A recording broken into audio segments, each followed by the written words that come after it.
রমজানুল মুবারক এক বরকতের মাস। জাহান্নামের দরজাগুলো বন্ধ, জান্নাতের দরজাগুলো খোলা। এই বরকতের মাস আমার নবী সারা রাত, সাহাবায়ে কেরাম সারা রাত সারা দিন ইবাদতে কাটায় দিতেন। কত বরকতের মাস। ওই কপাল পোড়ারে কেমনে বুঝাবো যে এই বান্দা রোজার মাস পাইয়াও রোজা রাখার জন্য রেডি না। এই বরকতের মাস পাইয়াও যারা বরকত অর্জন করতে পারবে না তাদের বদনসিব। নবী বলেন রমজান পাইয়াও যারা জাহান্নাম থেকে নিজেকে মুক্ত করাইতে পারলো না তাদের ধ্বংস হওয়াটাই যথেষ্ট। ওরে আল্লাহর বান্দারা, রমজান পাইছেন, আল্লাহর কোরআন তেলাওয়াত করবেন, তারাবি পড়বেন, রোজা রাখবেন। রোজা রাখলে দেখবেন শরীর সুস্থ হবে, কোনো রোগ হবে না, নিয়ত গুণে বরকত। আল্লাহর কোরআন বেশি বেশি তেলাওয়াত করবেন। যারা পারেন না শিখে নিবেন। আল্লাহর কোরআন শিখতে লাগে মাত্র 20 ঘন্টা। প্রতিদিন 1 ঘন্টা করে টাইম দিবেন। 20 রমজানে পুরো কোরআনটা পড়তে পারবেন ইনশাআল্লাহ। কারণ পৃথিবীতে আল্লাহর কোরআনের ভাষার মতো সহজ ভাষা জমিনে আর নাই। ও আমার কলিজার যুবক বাবারা, তোমার চরিত্র দিয়ে আলোকিত করবা গোটা দুনিয়া। তোমার আদর্শ দিয়া জমিনটা আদর্শবান হবে, কলঙ্ক মুক্ত হবে জমিন। তোমার আদর্শের কারণে সমাজের অন্ধকার দূর হয়ে যাবে। সেই আদর্শ তুমি অর্জন করো। নবী যদি কান্না করতে পারেন, আপনার কপাল এত খারাপ কেন? আপনার চোখে কেন পানি নাই? জান্নাতের টিকিট পাইছেন 10 জন সাহাবা। আবু বকর রাতে নামাজে দাঁড়ায় কান্না করেন, আল্লাহর আদালতে কেমনে দাঁড়াবো? ও যুবক বাবারা, ও বৃদ্ধ বাবাজিরা, ও পর্দার আড়ালের মা বোনেরা, আমার মাওলার ভয় কি অন্তরে নাই? আল্লাহর কোরআনটা মিথ্যা মনে করিয়েন না রে মুমিন। 1 জাররা পরিমাণ গুনাহ নিয়ে কবরে গেলে শাস্তি ভোগ করা লাগবে, পালাবার উপায় নাই। হাসরের ময়দানে সূর্যের গরম সহ্য করা যাবে না রে বাবা। বিজ্ঞানীরা বলে জমিন থেকে 9 কোটি 30 লক্ষ মাইল উপরে সূর্য। দিনের বেলা ছিল, রাতের বেলা নাই। এরপরে তো কেন গরম লাগে? ফ্যানের বাতাস ছাড়া রাতে ঘুম আসে না, মশারি না টানাইলে ঘুম হয় না। একটা মশার কামড় সইতে পারি না রে বাবা।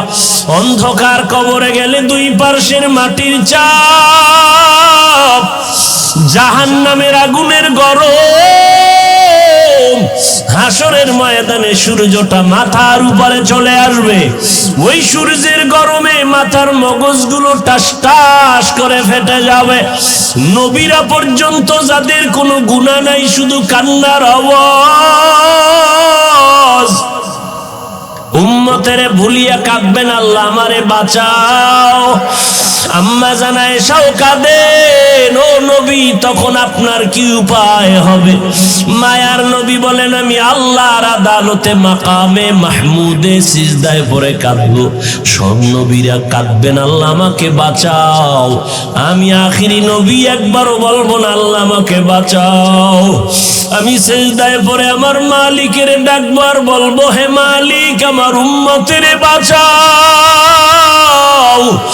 আমার উম্মতেরা যেন জাহান্নামে না যায়।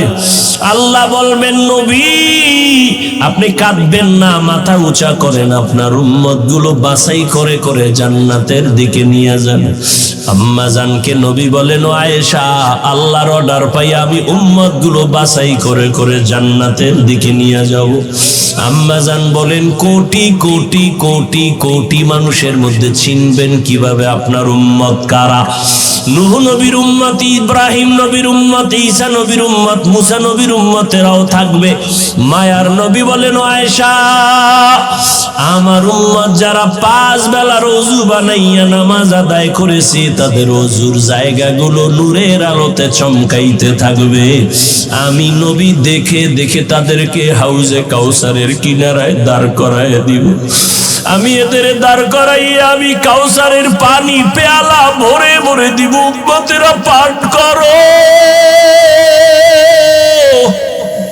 ময়দানে মানুষগুলো দাঁড়াবে উলঙ্গ, সূর্যের গরমে কলিজাটা ফেটে যাবে, পানি পানি বলে চিল্লাইতে থাকবে। আল্লাহর নবী বলেন আমার উম্মত গুলোরে নিয়ে আমি প্রথমে কাউসারের পানি পান করাবো। আমার উম্মতেরা একবার যদি পানি পান করে আর পিপাসা লাগবে না। ও আল্লাহর বান্দারা, যখন পানি পান করাইতে করাইতে করাইতে সিরিয়ালে উম্মতেরা লাইনে দাঁড়ানো, হঠাৎ দেখবে একটা পর্দা পড়িয়া গেছে।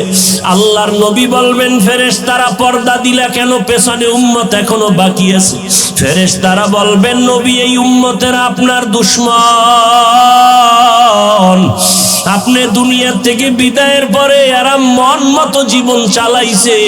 ওলামায়ে কেরাম পাও ধইরা ধইরা বলছে নামাজ পড়ে নাই, রোজা রাখে নাই, মা বাবার খেদমত করে নাই।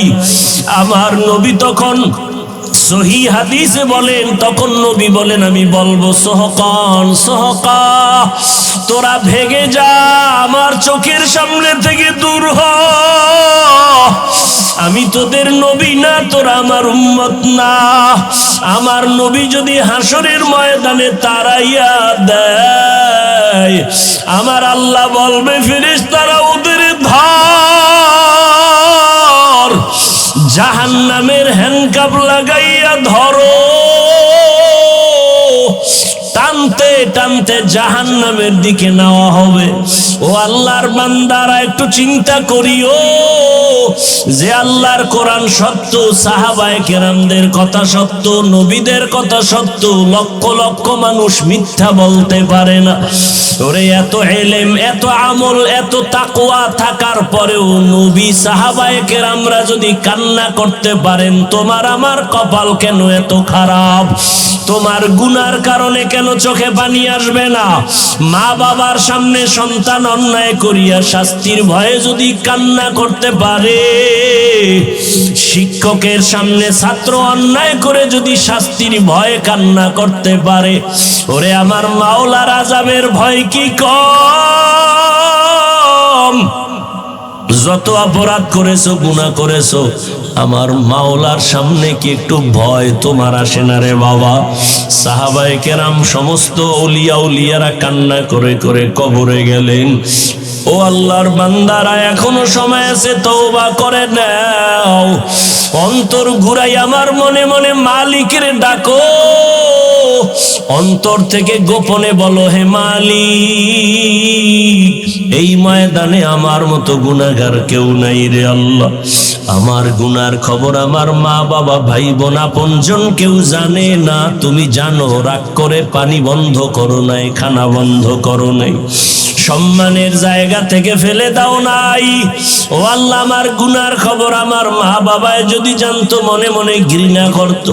ও আল্লাহ, আজকে তওবার নিয়তে ময়দানে আসছি, গুনাহ নিয়ে বাসায় ফিরতে চাই না রে আল্লাহ। গুনার কথা স্মরণ করে কত বান্দা মোনাজাতে কান্না করে, আমার চোখে কেন পানি নাই? আমার কপাল বুঝি খারাপ? ও আল্লাহর বান্দারা, এখন থেকে তওবা করো। আল্লাহকে মনে মনে বলো, আল্লাহ জীবনে আর নামাজ ছাড়বো না, রোজা ভাঙবো না। মা বাবা থাকলে দোয়া নিও, ঘরে যাইয়া মাকে বলিও, মা আজকে বয়ানের ভিতরে কত বান্দা মোনাজাতে কাঁদলো, আমার চোখে পানি নাই কেন? আল্লাহ বুঝি আমার উপরে বেজার, আমি আজ তোমার দোয়া চাই, তুমি মাথায় হাত দিয়া দোয়া করিয়া দাও। মা যদি দোয়া করে দেয়, কপাল খুলিয়া যাবে রে বাবা। ও যুবকেরা, মাকে কত জিনজানি কাঁদাইছো, কত কষ্ট দিয়েছো, তাড়াতাড়ি মাপ চাইয়া নিও। কারণ আমার আল্লাহ ক্ষমা দিবেন না যদি মা ক্ষমা না দেয়, আল্লাহ ক্ষমা দিবেন না যদি শিক্ষক তোমাকে ক্ষমা না দেয়। বান্দার হক বান্দার থেকে আদায় করে নাও, আল্লাহ বান্দার হক মাফ করবেন না। আল্লাহর কাছে তওবা করে নাও। ওরে আল্লাহর বান্দা, অন্তর যদি তৈরি হয়, মুনাফিকি যদি না থাকে, মরিয়া গেলে যাব, হায়াতের মালিক আল্লাহ, ইজ্জতের মালিক আল্লাহ, আল্লাহ, রিজিকের মালিক আল্লাহ। আর নামাজ ছাড়বো না, বেপরদায় চলবো না, আর কোনোদিন মা বাবাকে কষ্ট দিব না, আর কোনোদিন মুরব্বীদের সাথে বেয়াদবি করব না। ও আল্লাহর বান্দারা, তওবা করার যদি নিয়ত হয়, আজকে থেকে নবীর তরিকা মেনে উলামায়ে কেরামের পরামর্শ নিয়া, মুরব্বীদের দোয়া নিয়া, মা বাবার দোয়া নিয়া চলবা। মুনাফিকি যদি অন্তরে না থাকে, তওবা করার যদি বাবা অন্তরে নিয়ত হয়, ওরে আল্লাহর গোলাম, আজীবন বয়ান শুনে কি লাভ হবে যদি তুমি ফজরে মসজিদে হাজির হতে না পারো? হাজারো বয়ান শুনে কি লাভ হবে যদি রমজানে রোজা রাখতে না পারো? আল্লাহর কাছে কান্না করো, কলবটা পাথরের থেকেও শক্ত হয়ে গেছে গুনার কারণে। আল্লাহর কাছে চোখের পানি ছেড়ে কান্না করো। আল্লাহ বলেন, বান্দা খাঁটি তওবা যদি করতে পারো, আমি মুহূর্তে তোমাকে মাফ করিয়া দিব। তওবা করার মতো যদি অন্তর কারো তৈরি হয়, মুনাফিকি যদি অন্তরে না থাকে, খাঁটি তওবার নিয়তে দুটো হাত আমার আল্লাহকে দেখাইয়া দাও। আয় আল্লাহ, হাতগুলো কবুল করে নেন, তওবা কবুল করে নেন, তওবার উপরে মজবুত হইয়া চলার মতো তৌফিক দান করে দেন। আমিন। আলহামদুলিল্লাহি রাব্বিল আলামিন, ওয়াসসালাতু ওয়াসসালামু আলা সাইয়্যিদিল আম্বিয়া ওয়াল মুরসালিন ওয়া আলা আলিহি ওয়া আসহাবিহি আজমাইন। ইয়া আরহামার রাহিমিন, ইয়া আরহামার রাহিমিন, ইয়া আরহামার রাহিমিন। রব্বিরহামহুমা কামা রব্বায়ানি সগীরা। আল্লাহুম্মা ইন্নাকা আফুউন কারীম, তুহিব্বুল আফওয়া ফা'ফু আন্না। আল্লাহুম্মা ইন্না নাসআলুকা রিযাকা ওয়াল জান্নাহ ওয়া নাউযু বিকা মিন সাখাতিকা ওয়ান নার। ও দয়ার মালিক, গুনার বোঝা নিয়ে আপনার দরওয়াজায় হাজির।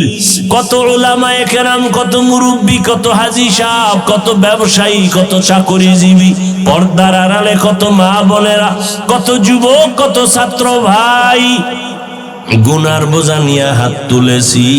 মেহেরবানি করে আমাদের জীবনের সব গুনাহগুলো মাফ করে দেন আল্লাহ। আয় আল্লাহ, মাহফিল কবুল করে নেন, আয়োজনকারী সহযোগিতাকারীদের কবুল করে নেন। আয় আল্লাহ, প্রশাসনিক ভাবে যারা কাজ করেছে কবুল করে নেন আল্লাহ। সারা দুনিয়াবাসীকে মাফ করে দেন। আয় আল্লাহ, ফিলিস্তিনের মুসলমানদের উপরে রহমত দান করেন, ইসরায়েলের জালেমদের জুলুম থেকে হেফাজত করেন, প্রবাসে যারা আছে হেফাজত করেন। বাংলাদেশ শান্তির শাহরু রমাদান আল্লাযী উনজিলা ফীহিল কুরআন, বরকতের একটি মাস রমজানুল মুবারক। বর্তমানে শাবান চলতেছে, সামনে রমজান। এটা এমন এক বরকতের মাস, আল্লাহ বলেন এ মাসে আমি পৃথিবীর শ্রেষ্ঠ কিতাব কোরআনে হাকিম অবতীর্ণ করেছি। কেন? হুদাল লিন্নাস ওয়া বাইয়িনাতিম মিনাল হুদা ওয়াল ফুরকান, যে এটা দুনিয়ার সমস্ত মানুষের হেদায়াতের জন্য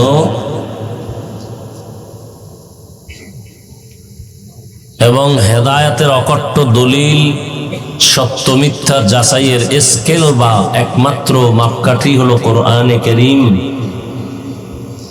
যেই কোরআনের কষ্টি পাথর ধরলেই প্রমাণ হবে কে হক কে বাতিল, কে সত্য কে মিথ্যা, কে জান্নাতি কে জাহান্নামী, কে আল্লাহর পক্ষে কে আল্লাহর বিপক্ষে, কে ইসলামের পক্ষে কে বিপক্ষে। এটা অবতীর্ণ করেছেন আল্লাহ রমজানুল মুবারকে। নবীজি বলেন, ইত্তাকিল মাহারিম, বেঁচে থাকো আল্লাহর নিষিদ্ধ জিনিস থেকে, কাজ থেকে। তাকুন আবাদান নাস, তাহলে মানুষের মধ্যে তুমি আল্লাহর কাছে অত্যন্ত প্রিয় হতে পারবে, মানুষের কাছেও প্রিয় হতে পারবে। বরকতের মাস, রসুল পেলেই দোয়া করতেন,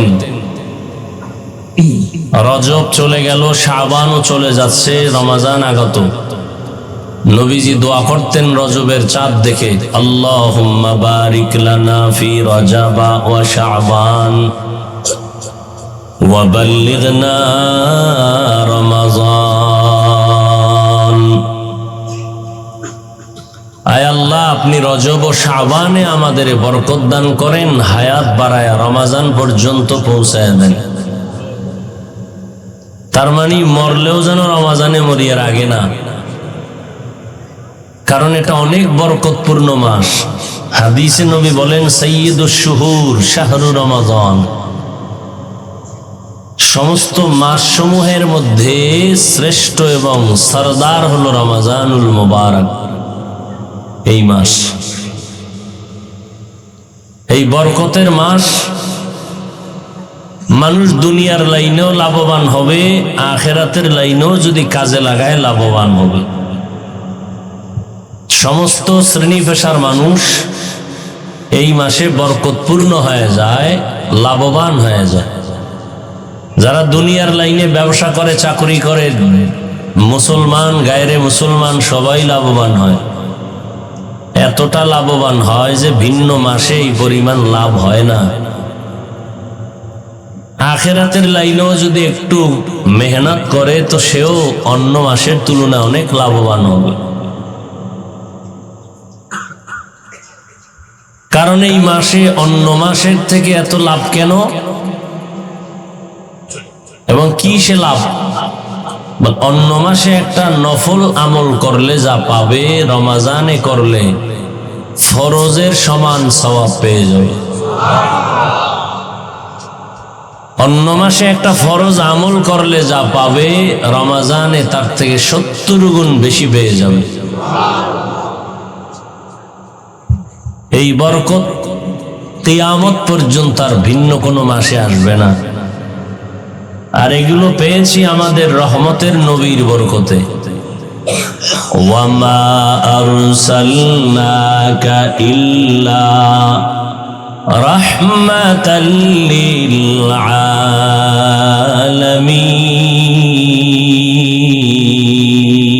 আলামিন। আল্লাহ আপনার আমার নবীকে রহমতের জন্য পাঠাইছেন। গজব নয়, পুরাটাই রহমত, জগৎ সমূহের জন্য রহমত। যে কারণে অন্য নবীরা যা পায় না, আলহামদুলিল্লাহ আমরা তার থেকে বেশি পেয়েছি। অন্য নবীদের হায়াত অনেক বেশি, উম্মতেরও হায়াত অনেক বেশি। বেশি হায়াত পাইয়া বেশি বেশি নেক আমল করেছেন। আল্লাহ বলেন, ও পয়গম্বর, আপনার হায়াত কম, আপনার উম্মতের হায়াত কম, 60 থেকে 70-এর মাঝে। অন্য নবী ও উম্মতের তুলনায় আপনার উম্মত আর আপনার হায়াত যদিও কম, তবে আমি হায়াতের ভেতরে বরকত দিব অনেক বেশি।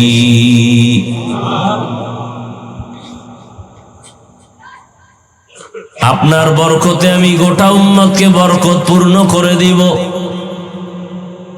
অন্য নবীর উম্মতেরা লাগাতার 1000 মাস ইবাদত করে যত সওয়াব পাইত, আপনার উম্মতের জানায় দেন, আমি আল্লাহ আপনার বরকতে আপনার উম্মতের ওই 1000 মাসের সওয়াব আমি এক রাতেই দান করব। আতিনা ফি দারে দুনিয়া না হাসান, আতিনা ফি দারে উকবা না হাসান, ইয়া গিয়াসাল মুস্তাগীসিন ইহদিনা লফতিখারা বিল উলুমি ওয়াল গিনা। হর গড়ি দে নে কো তু তৈয়ার है, जो न मांगे उससे तू बेजार है। অন্য নবীর উম্মত 1000 মাসে যা পাইতো, আমরা তা কবে পাবো? কথা বলেন না কেন? সেই রাতটা কোনটা?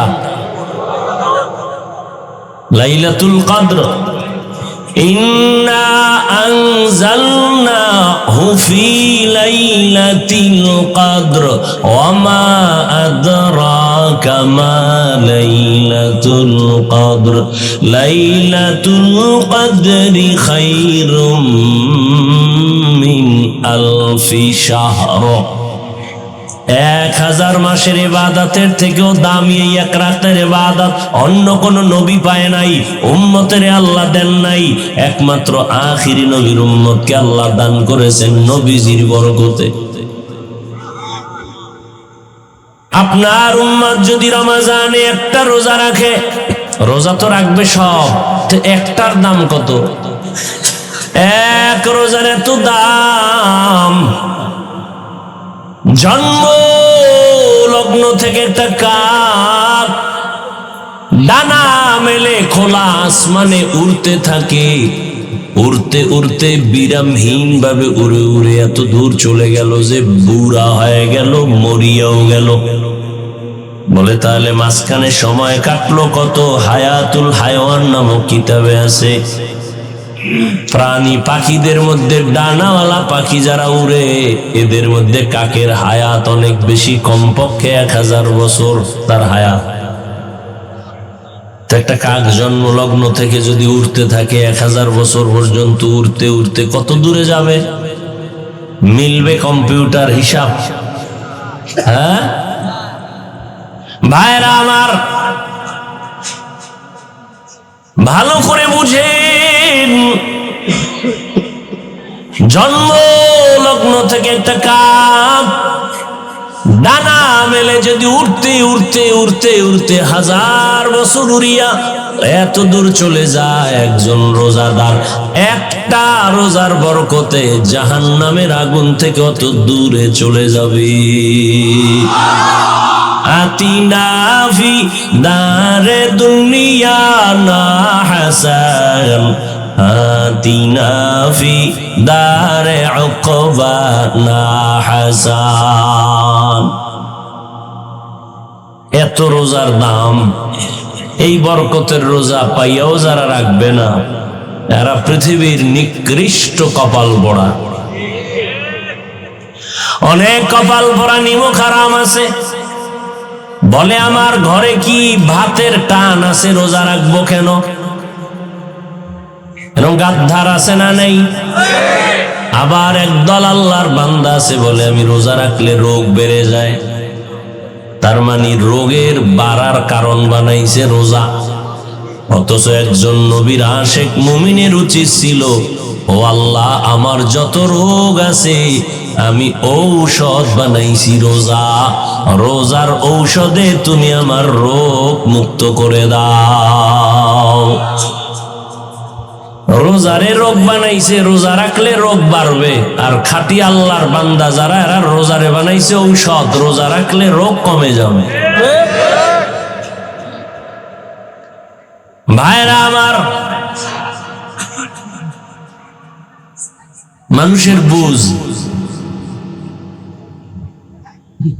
বুঝের অভাবে মানুষ ডানে যায় বামে যায়,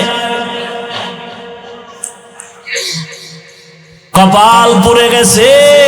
রহমতের নবী যার কোনো গুনাহ নাই, ওই নবীর বয়ান শুনিয়াও কালেমা পড়ে দৃষ্ট বেঈমান কপাল পোড়া।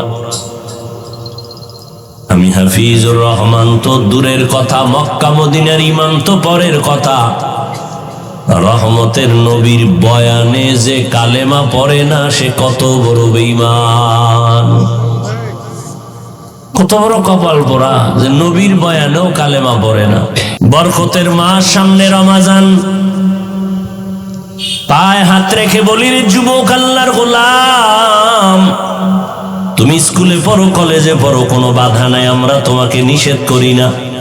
চাকরি করো বাধা নাই, ব্যবসা করো বাধা নাই, ডাক্তারি পড়ো বাধা নাই, ইঞ্জিনিয়ারিং পড়ো বাধা নাই, প্রফেসর হও বাধা নাই, যে লাইনেই থাকো কোনো বাধা নাই।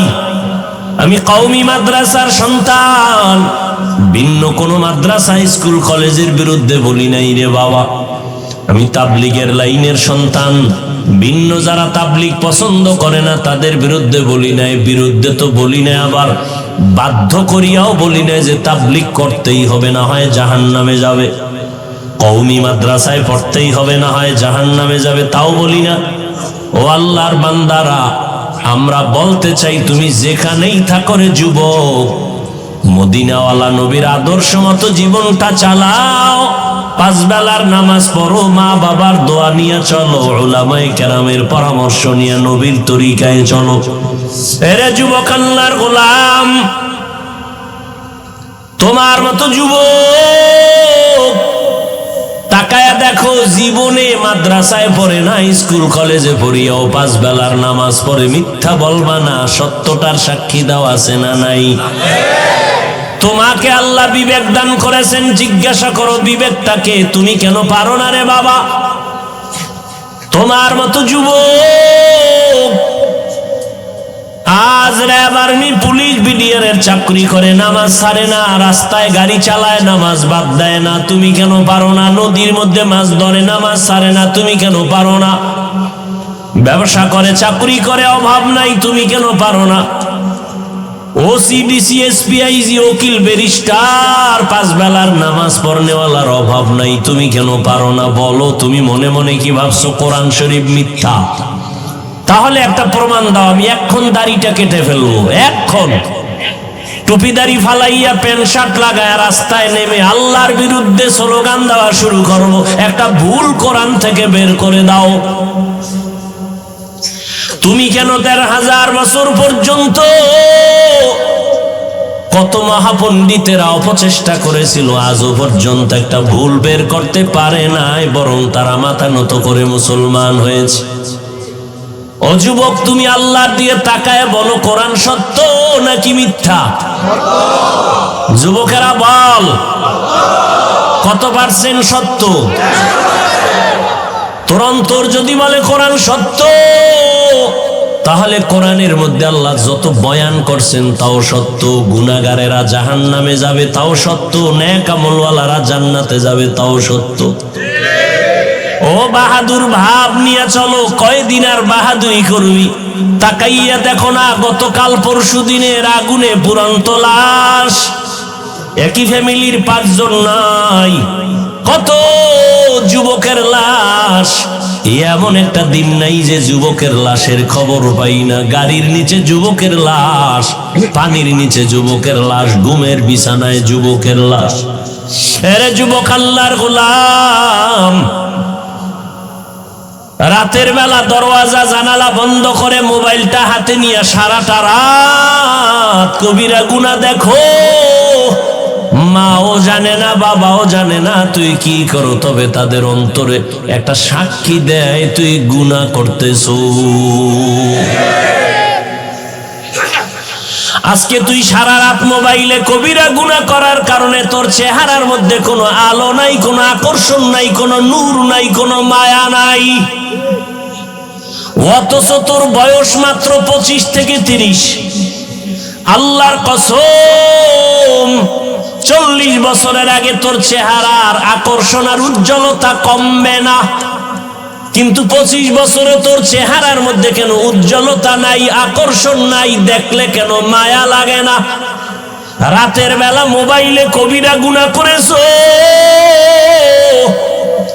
কানের মধ্যে গানের তার লাগায় রাতের বেলা ঘুমাও।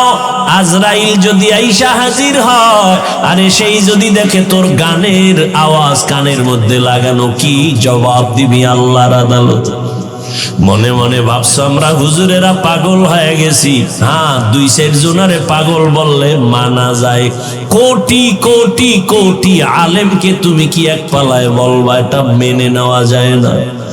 লক্ষ লক্ষ নবীদের একই আওয়াজ, মিথ্যা বাবার উপায় নাই।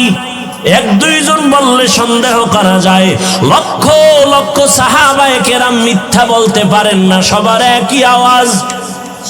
লক্ষ কোটি কোটি উলামায়ে কেরামের একই আওয়াজ, আল্লাহর গোলামি করো, মদিনাওয়ালার আদর্শ মতো জীবনকে চালাও। ও যুবক, কয়দিন আর বাঁচবারে বাবা? মনেরে প্রশ্ন করো রে মন, আমার তোমার মতো যুবক জেনারেল লাইনে থাকিয়াও যদি নামাজ পড়ে, তুমি আমি কেন পারবো না? আসলে ব্যাপারটা কি জানোনি? আমার মাওলা তোমার উপরে বেজার, তোমার মা বাবার অভিশাপ তোমার কপালে লেগে আছে।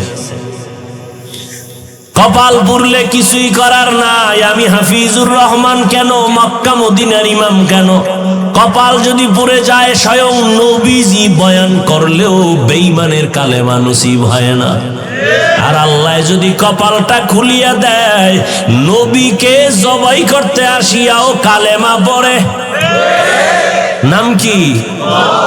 এর যুবক, এর নাম কপাল। কপাল যদি পুড়ে যায়, নবীজির বয়ানেও কালেমা নসিব হয় না। আর কপাল যদি মাওলায় খুলে দেয়, নবীকে জবাই করতে আসিয়াও কালেমা পড়ে, পৃথিবীর ইতিহাসে তার নাম উঠে যায় ওমরে ফারুক। কেমন বান্দা আল্লাহর! 27 বছরে নবীর হাতে কালেমা পড়েছেন হযরত ওমর। 39 জন মুসলমানের পরে 40-এর কোঠা পূরণ করলেন হযরত ওমর। তরবারি হাতে নিয়ে দাঁড়ায় গেলেন। মুহাম্মদের বিরুদ্ধে একটা কথা যদি বলতে চাও, কাউকে দরকার নাই, ওমরের তরবারির সামনে দাঁড়ায় যাও। এরে আমার কলিজার যুবক, মদিনার নবী বলেছেন, বুড়ারা নবীর বিরোধিতা করেছে বেশি, যুবকেরা নবীর উপকার করেছে বেশি। আজকে তুমি যুবক সন্তান, তোমার চরিত্রটাকে এভাবে নষ্ট করো কেন রে বাবা? আমি কিন্তু একটু আগেও বলছি, তোমাকে কিন্তু আমি বাধ্য করতে আসি নাই যে হুজুর হতেই হবে, না হয় জাহান্নামে যাওয়া। তুমি একজন ডাক্তার হও, কলিজা দিয়া দোয়া করি। তুমি একজন প্রফেসর হও, দোয়া করি। তবে তুমি গ্রাম্য ডাক্তার হইও না। তুমি এমন সাহস নিয়া ডাক্তারি পড়ো, ডাক্তার হও যেন তোমার সাহস তোমাকে গোটা দুনিয়াতে পরিচিত ঘটায় দেয়। মানুষ মাথায় নিয়ে তোমার সুনাম বলবে। মরিয়া গেল যেন তোমার নামে সম্মানের ইতিহাস লেখা হয়। আর যদি চরিত্র বাদ দিয়া নষ্ট করে ডাক্তার হও, তাসলিমার মতো জায়গায় জায়গায় জুতার বাড়ি খাবি। প্রফেসর হও, দোয়া করি, তবে বেয়াদব হইও না। তোমার ব্যবহারে যেন কোনো মা বাবা কষ্ট না পায়, তোমার আচরণে যেন আলেম কষ্ট না পায়, মুরব্বীরা কষ্ট না পায়। ডাক্তার যদি হতে হয় তো আন্তর্জাতিক মানের ডাক্তার হও। ইঞ্জিনিয়ার যদি হতে চাও, জাতীয় বা ইন্টারন্যাশনাল তুমি একজন ইঞ্জিনিয়ার হও, মানুষ তোমাকে চিনবে, দোয়া করবে। আর জীবনে যদি সুন্দর সম্মানের জিন্দেগি চাও, দুইটা তোমার পুঁজি লাগবে। খোদার কসম করে বলি, এই দুই পুঁজি যদি না থাকে, জীবনে কোনোদিন সম্মানের চেয়ার পাইবা না। কয় পুঁজি? যুবকেরা ভালো করে শুন, আমগো মাথা নষ্ট না, গাঞ্জা খাও তুই, মাথা নষ্ট আমাগো না। বিড়ি টানো তুমি, আর মাথা নষ্ট হবে আমগো। যে আমরা 24 ঘন্টা অজু সহকারে থাকি, নামাজ পড়ি, মানুষের গালি দেই না, ক্ষতি করি না, মানুষের জন্য কান্দা কান্দা দোয়া করি, পাও দৌড়ে দৌড়ে বুঝাই, মাথা নষ্ট আমগো না। আর তুমি মদের বোতলে দৌড়াও, তোমার মাথা নষ্ট হয় না। তুমি গাঞ্জা খাও, মাথা নষ্ট হয় না। তুমি মোবাইলে গুনাহের কাজ করো, তাতে মাথা নষ্ট হয় না। সব মাথা নষ্ট হুজুরদের। আল্লাহ হেদায়েত দান করুন। দুই পুঁজি লাগবে যদি সম্মানের জিন্দেগি চাও। সম্মান দেয় কে? কেন সরকার দেয় না? সার্টিফিকেট দেয় না? সার্টিফিকেট যদি শিক্ষার বাহাদুরি যদি সম্মানের চেয়ার দিত, তাহলে আমগো হুজুরগো কত আগে লাথি মেরে ফালাইয়া দিত। সম্মানের চাবি আল্লাহর হাতে, আল্লাহ কুদরতি ভাবে রেখেছেন, কারো হাতে দেন নাই। রিজিকের চাবি আল্লাহ কুদরতের হাতে রেখেছেন, কাউকে দেন নাই। এই কারণে তুমি যাকে মনে করে সম্মানের পাত্র না, আল্লাহ তারে সম্মানিত বানায় দেয়। কে জানতো ওর বাবাকে, ওর মাকে আল্লাহ সম্মানের জায়গায় বসায় দিয়েছেন ইমামের মুসাল্লা। এমপি সাহেব পেছনে দাঁড়াইলেও তার কমনে রুকু দিতে হবে, সেজদা দিতে হবে, বাধা দেওয়ার কোনো উপায় নাই। ও যদি গরিবের সন্তান হয় তার কমান মেনে নামাজ পড়তে হবে। এটা সম্মান না? এটা সম্মান। কে দিছেন? ও যুবক বাবারা, সম্মানের জিন্দেগির দোয়া করিও। ওই জিন্দেগির দাম নাই যে যেখানে যাবা সবাই সি সি করে তাড়ায় দিবে, মনে মনে বরদোয়া করবে তুই মরে যা, গাড়ির তলে পড়ে মর, পানিতে ডুইবা মর, রাতে ঘুমের ঘরে তুই মর, তোর চরিত্র এত খারাপ, তোর কারণে কলিজায় ব্যথা। মাও বরদোয়া করে, বাবাও বরদোয়া করে, শিক্ষকও বরদোয়া করে, মুরব্বীরাও বরদোয়া করে। তোর অভিশপ্ত কপাল নিয়ে দুনিয়াতে বেঁচে থেকে লাভ কি? তোর চরিত্র এত খারাপ যে মা বাবাও মনে মনে কষ্ট নিয়ে আছে, মুরব্বীদের অন্তরে কষ্ট, তোমার চরিত্রের কারণে শিক্ষকের অন্তরে কষ্ট। ও যুবক, সম্মানের জিন্দেগি যদি চাও, দুইটা পুঁজি তোমার লাগবে, লেখা রাখিস বাবা, ভালো করে মনে রাখবা। আমি শুরুতেই বলেছি, ওলামায়ে আহলে হক ছাড়া তোমাদের নিঃস্বার্থ আপন কেউ নাই। যত আপন আপন দেখো সব হলো স্বার্থপর, সবাই স্বার্থপর। করোনা গেছে, করোনা, বাবায় মরে গেছে, ছেলেরা বাবার লাশটা লোকের টাকা দিয়া রাস্তায় ফালাইয়া দরজা লাগায় দিছে, কুত্তায় খাইলো না জানাজা হইল, ছেলে আর খবর নেয় নাই। ওই শত শত করোনার লাশ আমার দেশের প্রশাসন আর সিংহবাগ ওলামায়ে কেরাম টুপিওয়ালারা কাঁধে নিয়া গোসল করাইয়া কাফন পরাইয়া দাফন করলো, জানাজা পড়াইলো। ও বাঙালি, ভুলিয়া যাইও না, নিমুখ হারামি করিও না। আল্লাহর শুকর আদায় করে বলছি, ইতিহাস ভুলিয়া যাইও না। শত শত করোনার লাশ ওলামায়ে কেরাম কাঁধে নিয়া নামাজ দাফন পরাইয়া দিল, গোসল করাইলো। একজন হুজুরেও করোনায় মরে না।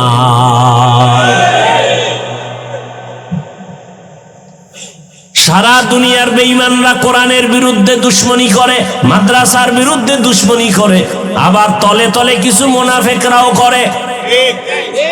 কিন্তু দেখছো নি রে বাবা, যারা হকের ঝান্ডা ধরে আল্লাহকে ডাকে, এদের সম্মান এখনো কমে নাই। করোনার ভেতর স্কুল বন্ধ, কলেজ বন্ধ, চাকরি বন্ধ, ব্যবসা বন্ধ, ট্রেন বন্ধ, বাস বন্ধ, দোকান বন্ধ, মিল ফ্যাক্টরি সব বন্ধ, নৌপথ জলপথ সব বন্ধ। কিন্তু তাকাইয়া দেখছো নি, একটা কোরআনের মাদ্রাসাও বন্ধ হয় নাই। বুঝে না, বুঝে না, খুব ভাব নিয়ে বসে আছে। কয়জন হুজুরেরা হুজুরগত সব ফকিরের দল, বেতন ৬,০০০, ৭,০০০, সর্বোচ্চ ১০,০০০, ৬ মাস বাকি। কয়জন হুজুর করোনায় ভিক্ষার ঝুলিলে রাস্তায় হাঁটছে? একজনে দাঁড়ায় বলো না যে হ্যাঁ, আমগো এলাকার ৪ জন হুজুর নড়িয়া বাস স্ট্যান্ডে ভিক্ষা করছে ৩ দিন। হ্যাঁ, মাথায় আছে কিছু? তোমার বুঝো কিছু? আল্লাহ চোখের সামনে দেখাইতেছে, বুঝার কপাল নাই। ওই যে বলছি কপাল পোড়া, কপাল যদি পুড়িয়া যায়, আমি হাফিজুর রহমান কেন? রসুলের বয়ানে কালেমা নসিব হয় না, তা আমি কে? আর কপাল যদি খুলে যায় তো নবীকে জবাই করতে এসেও সে কালেমার হেদায়াতের রশি গলায় লাগায় নেয়। এর নাম কপাল। মোনাজাত তো সবাই ধরে, কিন্তু সবার চোখে পানি আসে না। আসে? এটা কোন থানা? জাজিরা থানায় ওসি সাহেব একজন আসামিকে ধইরা থানায় নিয়ে এতটা পিটান দিল, বেত্রাঘাত করলো, আসামির কোনো চোখে পানি নেই, হুদা চিল্লায়। ও বাবা, একটু জ্ঞান খাটায় দেখো। আর কোরআনের বাগান, তাই এমন বরকতের বাগান, একজন আল্লাহওয়ালা বয়ান করে ২০০ হাত দূরে বৈশা যুবক হাউমাউ করে কান্না করে। একটু চিন্তা করে জবাব দে, ওরে মারলো কে? থানায় আসামিরে পিটায় কাঁদে না, আর আল্লাহর ওলি বয়ান করে 200 হাত দূরে বৈশা যুবক চিল্লে কাঁদে, আল্লাহ মাফ করিয়া দাও, ও আল্লাহ জীবনে গুনাহ করে করে জীবনটারে নষ্ট করে ফেলেছি, এই জীবনে আমার হাতের দিকে তাকাইলে দেখি আমার হাত না পাক, আমার চোখ না পাক, আমার কান না পাক, আমার অন্তর না পাক, জবান না পাক। চিল্লায় কাঁদতেছে, মালিক আমি চিন্তা করে দেখলাম আমার চরিত্রের কারণে আমার মা মনে মনে আমারে খারাপ জানে, বাবাও খারাপ জানে, আমার কপাল এত খারাপ। আজ আমার চরিত্রের কারণে আমার ওস্তাদ শিক্ষকের আমাকে ভালো জানে না, আমি কারো সাথে একটু ভালো ব্যবহার করতে পারি না, সবার সাথে ঝগড়া লাগিয়ে দিই। আমার ব্যবহারে আলেমরাও কষ্ট পায়, ইমাম সাহেবরাও কষ্ট পায়, আমার বন্ধু বান্ধবেরাও কষ্ট পায়। এই কি আমার অভিশপ্ত জীবন? ও মালিক, এই প্যান্ডেলে আজ তুমি নিয়ে আসছো, গুনাহ নিয়ে বাড়ি যেতে চাই না। ওরে আল্লাহ, হেদায়াত দিলে দেখবি যুবকের চোখে পানি বের হয়ে গেছে, কেউ ধরে রাখতে পারবে না। বেতের বাড়ি দিয়ে যারে কান্না বের করা যায় না, আর কোরআনের বাগানে বসলে অজর দ্বারায় কান্না করে, এটা মাওলার মোহাব্বত, এর নাম হলো কপাল। কিছু কপাল পোড়া আছে, একজনে কাইন্দা শেষ, আল্লাহ মাফ করো, আর কত বড় বেঈমান পাশে বইয়া হাসে আর কয় দেখ কেমনে কান্না করে, লজ্জা নাই। কত বড় মুনাফিক, কত বড় নিমক হারাম গাদ্দার, নিজেও কাঁদে না, অন্যের কান্নাটাও পছন্দ করে না।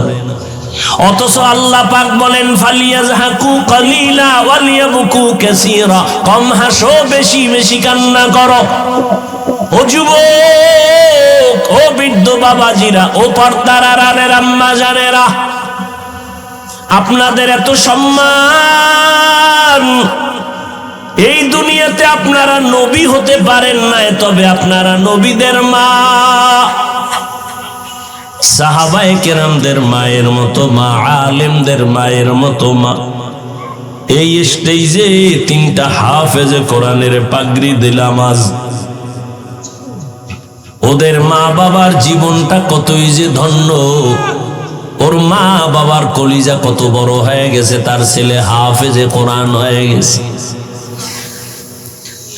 30 পারা কোরআন ওদের সিনার মধ্যে জমা হয়েছে। ও যুবক, তুমি এত পারো, এত পারো, এত পারো, দাঁড়াও, আদর্শ লিপির 10 পৃষ্ঠা মুখস্থ শোনাও। এই পণ্ডিত, এত পারো, দাঁড়ায় আদর্শ লিপির 10 পৃষ্ঠা মুখস্থ শোনাতো পারবে? আমার কথা কন না কেন? আর ওরে বর দাঁড় করায় দিয়ে রমজানে তারাবিতে এক পায়ে দাঁড়ায় 30 পারা পড়ে ফেলবে। এটা তোমার বাবার মাস্তানি? কার রহমত? এরে আল্লাহর বান্দারা,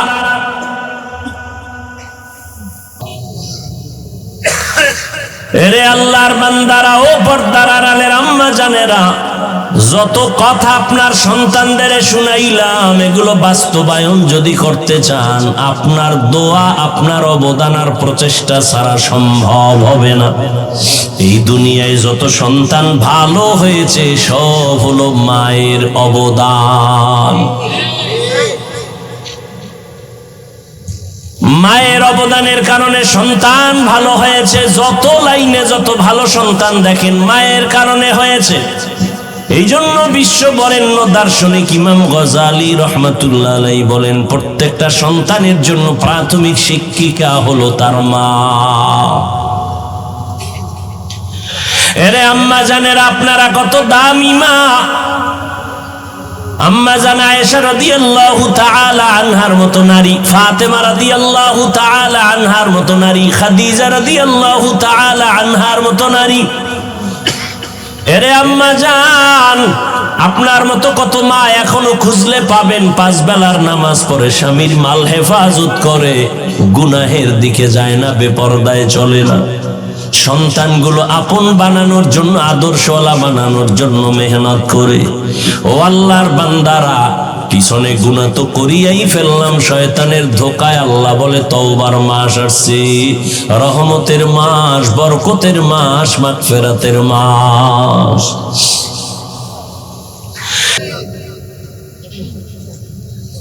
আপনার চরিত্র খুব ভালো, কিন্তু আপনি চরম অসুস্থ। টিকবেন কোথাও চাকরিতে? কথা বলেন না কেন? টিকবেন কোন শিক্ষা প্রতিষ্ঠানে? কোথাও আপনার সম্মান পাবেন না।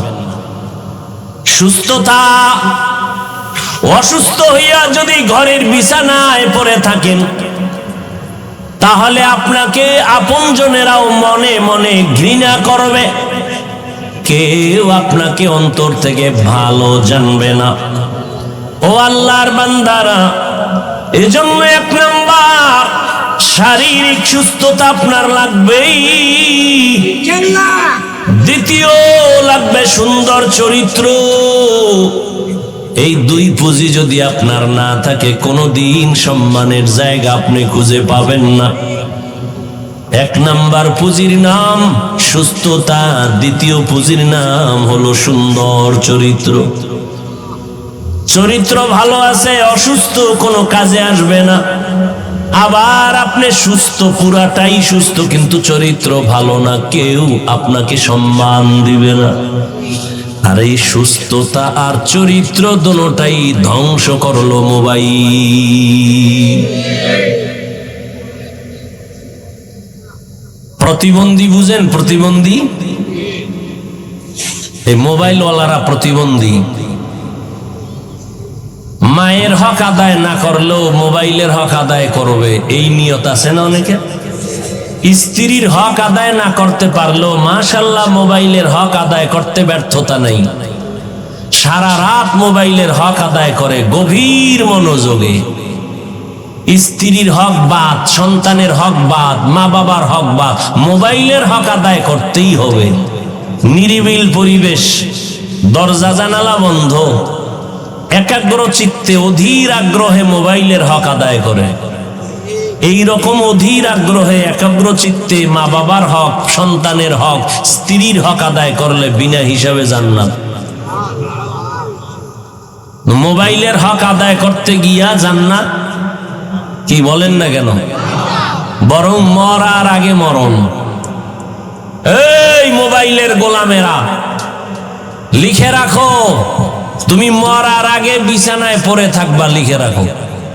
বেশি দিন লাগবে না, এই অল্প কয়েকদিন পরে টের পাইবা।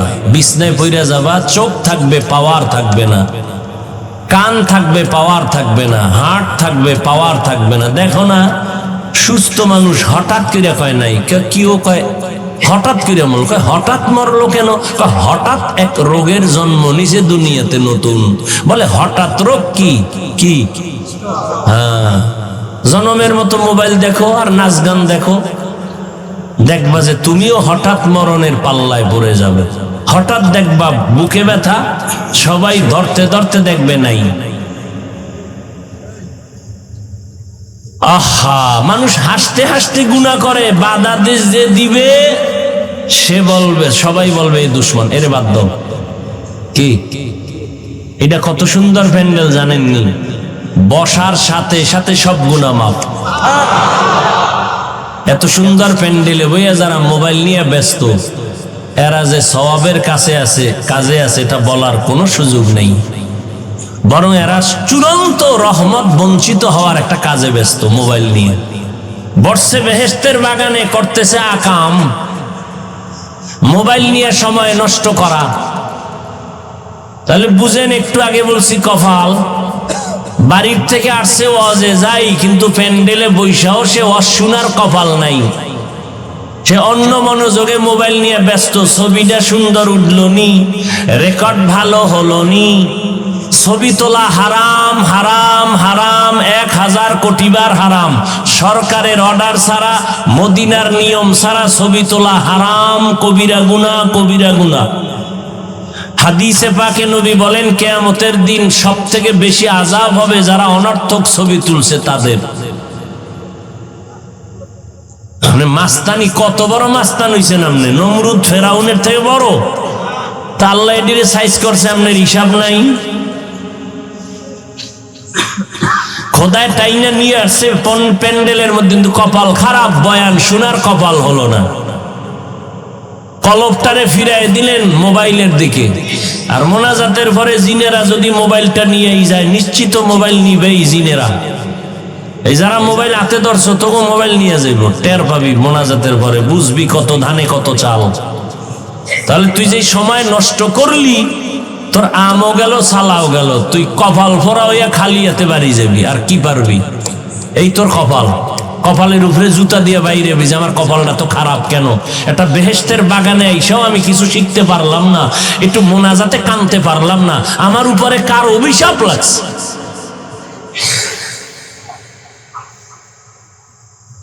ও যুবক বাবারা, ও পর্দার আড়ালের আম্মা জান বোনেরা, এখনো সময় আছে, রমাজান আসতেছে, শাবান চলতেছে, তৈরি হয়ে যান। জীবনে অপরাধ কম করি নাই, আল্লাহ তওবার দরজা খুলে ডাকতেছে, না আয়, আমি তোর জীবনের গুনাহ মাফ করে দিব। ও আল্লাহর বান্দারা, আল্লাহ পাক তওবাকারীকে বড় মায়া করেন, পছন্দ করেন। কত বড় বড় বেঈমানকেও আল্লাহ মাফ করে দিয়েছেন। এরে আল্লাহর বান্দা, এখনো সময় আছে, তওবার নিয়ত করে নাও। ও যুবক, আজকে মনে চাইলে তো আমিও তোমার মতো প্যান্ট শার্ট টাই লাগায় রাস্তায় ঘুরতে পারি, কেউ আমারে বাধা দিবে না। এই টুপি মাথায় দিলে মাথাটা গরম লাগে, তোমার থেকে কম বুঝি না রে বাবা। দাড়ির কারণে যৌবনের ভাব চলে যায়, তোমার থেকে কম বুঝি না। লম্বা জামাটা পরার কারণে শরীরটা গরম লাগে, আটকা লাগে, কম বুঝি না। এরপরেও কেন নামাজ ছাড়ি না, পর্দা করি, হালাল খাই। এই টুপি দাড়ির কারণে, মদিনাওয়ালার আদর্শের কারণে আমাদের কত উলামায়ে কেরাম ফাঁসির মঞ্চে ঝুলছে, কত কষ্ট নিয়ে জমিন থেকে বিদায় হয়েছে। স্বয়ং আমার নবীর উপরে কত হামলা, যেই নবীর শরীর মোবারকে মশা মাছি পড়া হারাম, ওই নবীর শরীরের মধ্যে বেঈমানের বাচ্চাগুলো পাথর মারে, বৃষ্টির মতো রক্ত পড়ে গেছে।